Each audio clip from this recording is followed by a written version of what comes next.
Funding for this edition of State of Affairs with Steve Adubato has been provided by the Turrell Fund, supporting Reimagine Childcare, New Jersey Sharing Network, the Healthcare Foundation of New Jersey, PNC, Grow Up Great, Holy Name Medical Center, This Place is Different, Choose New Jersey, TD Bank, Rowan University, and by Operating Engineers, Local 825.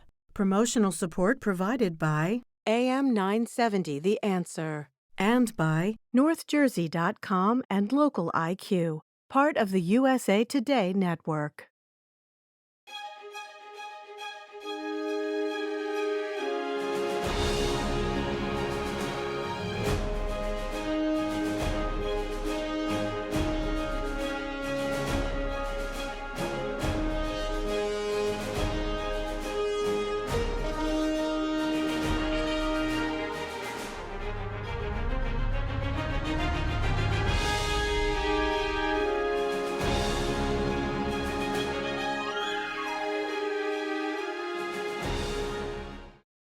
Hi, I'm Steve Adubato. Welcome to another compelling program talking about the issues that matter most to you. We're kick off the program with Tara Colton, who is Executive Vice President for Special Projects at the New Jersey Economic Development Authority. Tara, great to have you with us for the first time. Thank you so much. I'm excited to be here. Well, Tara, let me jump into this whole question of childcare. We're involved in an initiative called Reimagine Childcare. You have said, and it's an interesting quote, childcare has finally been recognized and acknowledged as a vital part of our economic fabric. What does that mean? I think quite simply, if you look back on the past year and a half, if this didn't convince you that childcare was critical to our economic stability, success, and forward momentum, I don't know what will. Just thinking about the fragility of how working families are able to sustain and support their lifestyles, their commuting patterns, and their work needs. Childcare is really at the core of it, and childcare as an economic enabler for both the workers in that sector, it's a substantial employer in New Jersey, but also childcare as something that enables families and parents to go to work, go back to work, look for work, attend school, attend training. Without it, it really, I think, is impactful. And you can see that in a lot of the data and trends that have come out recently about working parents, especially working mothers, leaving the workforce. Well, let's talk about the EDA, the Economic Development Authority. What is the EDA's role as it relates to childcare? Because it's the job of the EDA, if I'm not mistaken, is to stimulate economic activity in the state. Connect that to childcare with the EDA. Sure. So the mantra from Governor Murphy has been a stronger, fairer economy for all New Jerseyans. And I think we can now add to that a more resilient economy. And what's become so apparent is that without a sustainable and sort of well-structured, well-funded childcare sector, the workers in the state will struggle, but also businesses will struggle to attract and retain the staff that they need if they don't have a safe, high-quality place to send their kids during the day. I can, as a working mom with two little kids, I can certainly speak to that from personal experience. How old are your children? I have a 5-year-old and an 8-year-old. So this is very good. I'm sorry. No, they've been in home-based childcare. They've been in center-based childcare since they were 3 months old. And as a working mom, it has been vital to my ability to, succeed in my career and support our family. So it's been crucial for me personally, and that's partly why I feel so passionate about this. But I also think that the economic trends and values are so stark that this is kind of a no-brainer when you think about how critical it is for supporting businesses. And so that's what we've been trying to do at the EDA, is to think about how childcare businesses, even though many of the childcare providers in the state don't necessarily consider themselves businesses. They got into this because they love taking care of kids and they're good at it, or maybe they had small kids of their own. And so what we're trying to do is support them to both build their business acumen and avail themselves of resources that are available throughout the state, but also to think through in the longer term, what are some smart investments that could be made to shore up the childcare sector? You know, it's interesting. The EDA, the Economic Development Authority, is one of our partners in an innovation initiative we're involved in about innovation. Now, you may ask, what the heck does that have to do with childcare? It's because when we use the term innovation, or it's called the innovation state, if you will, a lot of it's about technology, the biotech sector, et cetera, et cetera. But connect innovation to innovation in the world of childcare.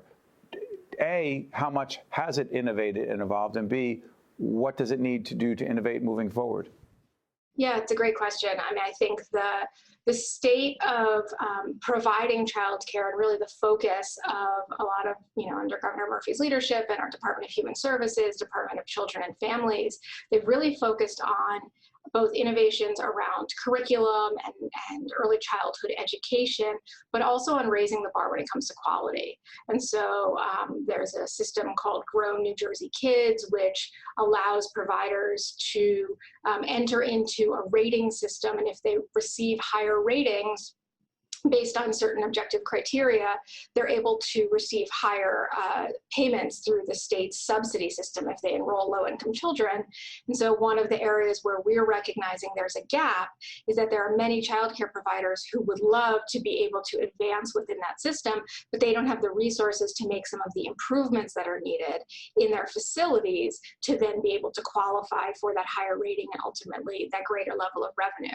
So a big part of what we're trying to do is raise the bar for the quality of care for every kid in the state, but also to think about long-term, what are some smart ways to sustain the sector and maybe do business a little differently, whether that's sharing sort of back office administrative functions or thinking about new ways to support how providers are paid for childcare services, support to families. I think that there's a lot of ways to strengthen and really, frankly, increase the amount of respect and professionalism that is bestowed upon the sector, which it has always deserved. I think it's just been during the past year that it's finally taken on the energy and focus that it long deserved. Tara, got a minute left. I want to ask you about this. We have interviewed the First Lady. By the way, we're taping on the 22nd of June. We've interviewed the First Lady, Tammy Murphy, about the Nurture NJ initiative. Remind folks what it is and what the EDA's connection to it is. Sure. So the Nurture New Jersey, Nurture NJ initiative, led by First Lady Murphy, is really an extraordinary cross-agency collaborative approach to combat New Jersey's, frankly, abysmal rates of maternal and infant mortality and the racial disparities that exist within our system. So knowing that Black women in the state are significantly more likely to die during childbirth than white women, Black infants are significantly more likely to die within their first year of life. And so the First Lady has convened this incredible coalition of stakeholders, providers, mothers, caregivers to come up with a set of recommendations about how to really improve that and make New Jersey the safest and best place in the state to have a baby and raise a child. EDA has been involved in that on a number of forms, but one of the areas where we've really been thrilled to partner with the First Lady has been to enact the establishment of a Trenton-based research, innovation, and healthcare center that would be focused on maternal and infant health, particularly around racial disparities. And so that's been something that EDA has been helping lead the charge on. Tara Colton from the New Jersey Economic Development Authority. We thank you so much for joining us, Tara. Thank you for having me. You got it. I'm Steve Adubato. Stay with us. We'll be right back. To watch more State of Affairs with Steve Adubato, find us online and follow us on social media. Welcome back, folks. It has been too long, way too long, but he's back. By popular demand, State Assemblyman Herb Conaway Jr., the chair of the Assembly Health Committee, also a physician, one of the, Herb, are you the only one? I think I'm the only one. That's right. You're the only one. Hey, Herb, thank you so much for joining us. Glad to be here. And Nice I'm only to see calling the Assemblyman and Dr. Conaway Herb because we go back too long. Wow. Hey, let me jump into this. You have so many issues, health-related issues that you and your colleagues are dealing with. But as it relates to issues of racial disparity regarding health outcomes, what has COVID taught us to date as we tape at the end of June, and what do we need to do more importantly moving forward to close that gap? Well, the pandemic has brought the health disparities, which have always been there, into sharp relief.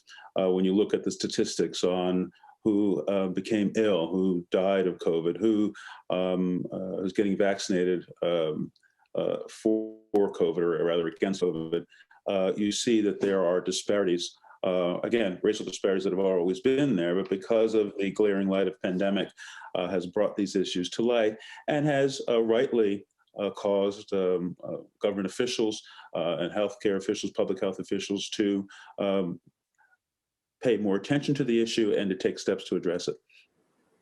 You know, let's deal with the vaccine issue. My sense is all kinds of people coming to you, Black, white, Hispanic, other, they ask all a million questions about the vaccine. The vaccine resistance in the African-American community, how have you taken that on directly? Well, to tell a personal story, I've been vaccinated, my children have been vaccinated, and fortunately, while we've had some side effects from the vaccine, which are expected, if you get a tetanus shot, you get arm pain. If you get the flu shot, occasionally you feel, unwell for a couple of days, but you have the peace of mind of knowing that you're not protected against the likelihood, I shouldn't say the likelihood, but the possibility of death from COVID. And so I tell people, if you want to be there for your child's wedding, if you want to be there just to enjoy life, if you want to be part of the solution in stopping the spread of this disease, then you should get vaccinated. It is a safe vaccine. They're highly effective, and you'll be doing a good thing not only for yourself and your family, but for your state and nation, indeed, as well.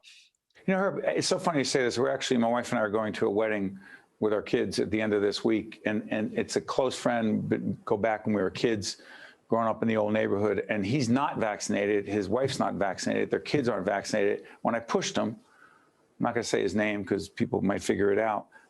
He's like, no, it's my right. And the quote, government's not going to tell me what to do. And we got into a heated argument about it because he's having 300 people at a wedding. Is it someone's right to say, no, you don't tell me what to do. This is my right not to get vaccinated, but have 300 people at a wedding?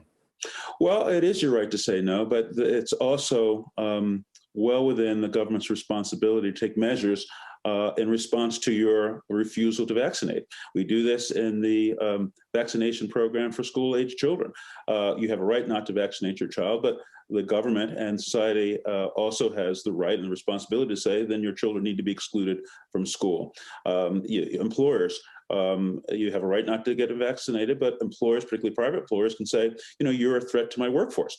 We've already had a tough time dealing with this pandemic. You bring a risk of exposure to a workforce, which could make the pandemic as to our small business even worse. And so I have a right to exclude you from work and ask you to seek other employment. So as long as people are willing to face the consequences of those decisions, whether it be to their schooling or to their job, or if they're willing to live with the fact that they're infecting other people, quite frankly, then go ahead and not get vaccinated. But I think it's ill-advised. We agree on that.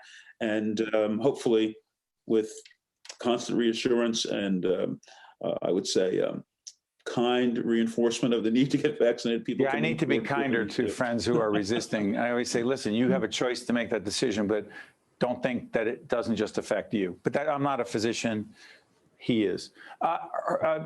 Dr. Assemblyman Conaway Herb, let me ask you this. Assembly Resolution 212, I know it has to do with the New Jersey Sharing Network, and they are involved and they lead the effort in organ and tissue donation, and we are very actively involved in a public awareness initiative around organ and tissue donation. What is Assembly Resolution 212, and why does it matter so much to the organ and tissue donation community?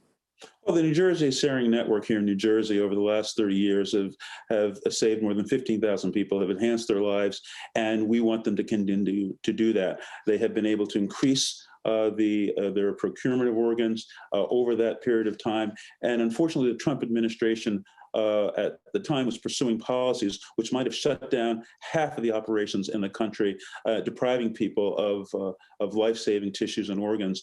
And we thought it appropriate, working with the organ procurement organizations, particularly New Jersey Sharing Network and others in the legislature, to say to the Trump administration, don't move forward with these rules which can imperil lives that could otherwise be saved. Explain again, Herm, what are the rules of the previous administration and how do they affect organ and tissue donation?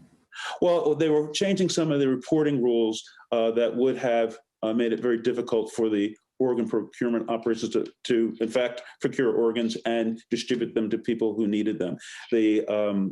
We believe that the policy thrust by the Trump administration was in contravention of law and expressed that to the Congress and by resolution. Fortunately, that policy is now not going to be put in place, and the business of saving lives through tissue and organ donation will continue and hopefully grow in the years to come. Okay, as the chair of the Assembly Health Committee, let me ask you this. Top 3 issues in 2021 into 2022 other than continuing to deal with COVID are? Well, I will mention COVID. We need to make sure that we understand all that happened. One of the things that this pandemic exposed is that we are not as prepared as we might have been. And that's not only New Jersey. This is nationally, and so we need to debrief what's happened and begin to plan to prepare for the next pandemic.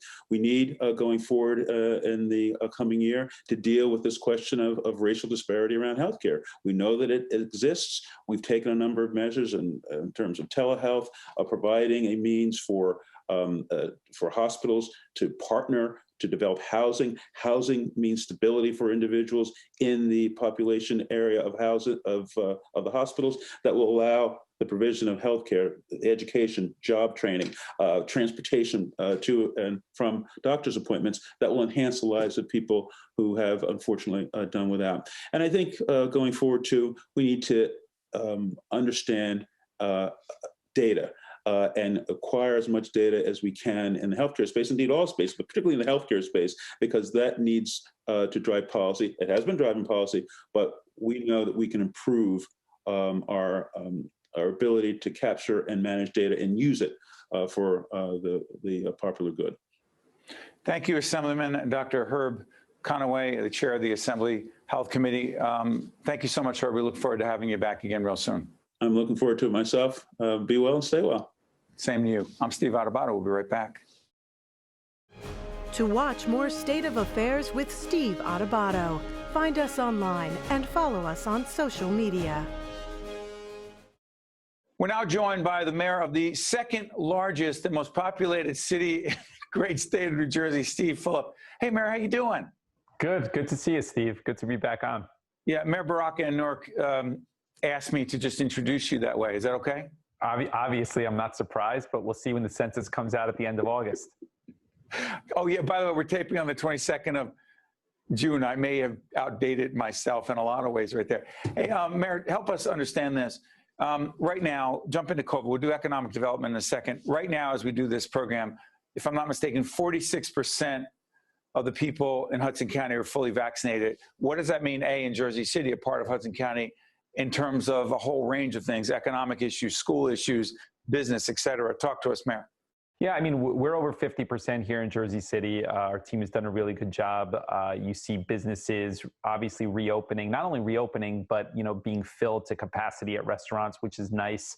And you see senior events getting back together, recreation events happening. So it's going to be a great summer, I think. And we're just going to continue on the path of educating people, but also getting back to some degree of normalcy. Economics. It's interesting. The Biden administration selected Jersey City to participate in what's called local foods, local places. What is it and why does it matter? Yeah, I mean, it's about solving for food deserts. So, similar to Newark or Camden or Patterson, you have big gaps between who has access to what kind of foods. And so, the Biden administration is looking to bridge that divide. And we were selected as one of those cities. So we've done a lot about, food options and outreach, and we're just going to continue to do that. Let me try this. Journal Square. For those who don't know what Journal Square is, for all the years I've going in, coming out of the path right to Journal Square, not everyone's done that. And it's evolved over time. What is Journal Square in Jersey City? A, B, what's going on there that matters not just to Jersey City, but the economy of this region? Yeah, so Journal Square once upon a time was kind of the heart of the city. It's going to be the heart of the city again. We have huge amount of development there. So I think 13,000 units under construction, but it's more than just residential development. We have some major cultural and entertainment venues happening. So we have the Lowe's Theater, which is a 3,000 seat Wonder Theater that was born in 1929. That's a partnership with the New Jersey Devils to be opened in 2025. It'll be a huge venue in the New York market. And then we have the Center Pompidou, which is one of the more significant museums in the world, coming from Paris and opening a satellite location in Jersey City. So we'll be joining Brussels, Shanghai, and of course, Paris as locations that'll showcase some of the greatest art that was ever created. Yeah, go back. When I saw that on NJ Spotlight News, the story about, it's the Pompidou, I'm going to say it right? Pompidou, I apologize, the Pompidou Center. How the heck does Jersey City get connected to Brussels and all these other international cities? I mean, a couple of years ago, we acquired a building on top of the Journal Square path, and it was slated for residential development. And I thought it just had an opportunity to really be something special on a cultural front because it's on top of mass transit. It's got really good bone structure. It's in the New York media market. I thought Jersey City had a good story to tell. So we started down the road of finding potential partners. People were skeptical whether we would actually be able to exercise what I actually articulated at the time. But, we've outperformed. We've done more than we initially expected, and I think that anybody expected. It'll be one of the largest and most significant satellite museums in the country, and it'll be bringing hundreds of thousands of people to Jersey City on the tourism front per year. Steve, let me ask you, as mayor of Jersey City, I don't think people understand, excuse me, exactly what the mayor's job is. And Jersey City is no small city. As you talked about, it may become at some point the most populated city in the state. Is there a so-called typical day in your life as mayor? No, first of all, I love this job. I think it's the best job in government or politics because you're close to residents and you have an opportunity to really make meaningful change, which you don't really have at different levels of government. So every day is different. We're dealing with, some real tough things, whether it be a mass shooting or a regular shooting or a fire issue, to the pandemic, to healthy diets, as we said earlier, to recreation programs, to thinking about what the city is going to be in 10, 15, 20 years from now. So every day is different. It kind of keeps you on its toes, but it's really the best job and one that I'm really thankful that people have given me the opportunity to do. Yeah, it's interesting. You talk about crime, a horrific incident in Jersey City, but I want to connect it to the larger question of crime.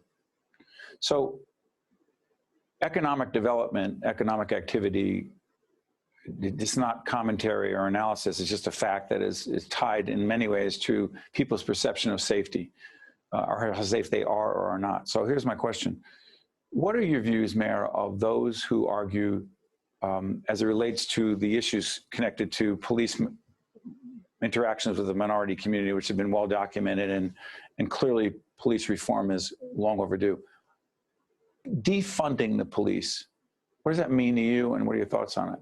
I mean, look, we've been vocal from the beginning that, we're not going to defund our police. Our police play a critical role in keeping our city safe. And that's not to say that reforms aren't possible. We've been at the forefront of that conversation. We've been working very closely with the mayor of Newark on the CCRB, which is a civilian oversight review board. The review board, right. Yeah. So look, the police here in Jersey City have done a terrific job. And over the last several years, we've seen a historic decrease in crime. And that's in no small part because of the job that the JCPD does every day. People, like to throw around a lot of expressions around defund the police or the police should be doing that or doing this. But, in a given year, the JCPD takes 300 illegal guns off the street. Generally, they do that without an incident or a shot fired. And all of those 300 illegal guns, the holder or owner of them has intentions of doing something illegal with them. Thus, it's an illegal gun. And it's an amazing thing that the JCPD does every single year. They're not perfect, but they're really important to keeping the city safe. And we're going to continue to support them when they do right. And at the same time, do what we've been doing, which is, be a disciplinarian when they do wrong. Real quick before I let you go, Mayor. The Jersey City Public Schools, will the students, we're taping on the 22nd of June, will your students be all in person in September? Look, it's an autonomous entity, obviously, the elected Board of public schools, Education, but elected Board of Education. Yeah, but the hope is, yes, I think that everybody wants to see them back in person, and that's where learning happens. And the one thing we've seen over the last year is that the gap between the kids that have more resources financially versus the kids that don't has only widened. So we need the schools back in person so that everybody can have the same opportunity to learn.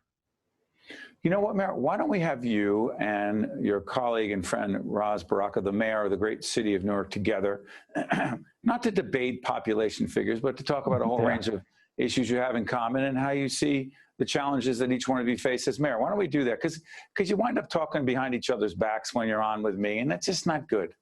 Look, I'd love to. He and I talk several times a week. We share a lot of ideas. It would be a great thing to have that sort of conversation in person.